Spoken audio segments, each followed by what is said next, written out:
অলস থাকবেন বৈশা বৈশা সুবহানাল্লাহ আলহামদুলিল্লাহ পড়বেন আর বলবেন যে হুজুর বিয়ে করে দেন। এত সহজ না। যুবকরা বিয়ের জন্য হালাল উপার্জন করবেন। মুরব্বীরা যেরকম বিয়ে দিয়ে দেওয়া উচিত, যুবকরাও বিয়ের জন্য নিজেকে উপযুক্ত করা উচিত, চেষ্টা করা উচিত।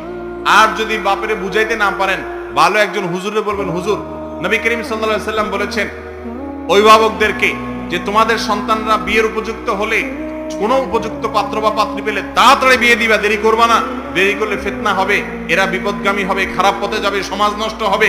নবীজি বলে গেছেন। হুজুর আমার বাপেরে তো আমি হাদিস বলতে পারি না, বলে তো মাইর খাবো, তো আপনি একটু বুঝান। ফুসলায়া ফাসলায়া হুজুর রে ওই মুরব্বীর সাথে লিঙ্ক করায় দিবেন। হুজুর ফুসলা ফাসলা রাজি করাতে পারলে আলহামদুলিল্লাহ কিল্লা ফতে, কিন্তু আপনার কাজ আপনাকে করতে হবে, উপার্জন করতে হবে। আল্লাহ তাআলা তৌফিক দান করুন। হুজুর আমার মা ও আমার স্ত্রীর মধ্যে প্রায় টুকটাক ঝগড়া হয়, আমার স্ত্রীকে কিছু বললে বলে আমি মরে যাব, এমন